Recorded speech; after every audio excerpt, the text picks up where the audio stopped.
bilang dance ito at hilig kong magsayaw at hindi na malingid sa kaalaman nila na love ko ang dancing talaga, nag-yes ako dito.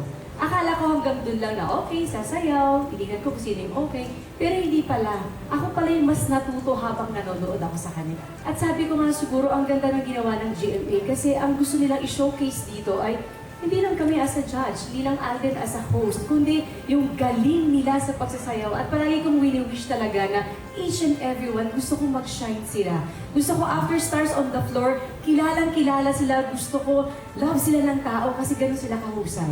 Hinahanap ko, isa lang palagi yung sinasabi, gusto ko enjoy sila habang ginagawa nila doon. Habang sumasayaw sila, ini-enjoy nila yung bawat impact nila kasi laban nila to sa tagumpay. So gusto ko ini-enjoy nila, matalo, manalo, para sa amin as a judge, pag nag-uusap kami, walang tulak kabigin sa mga ito. Kaya sana mapanood niyo.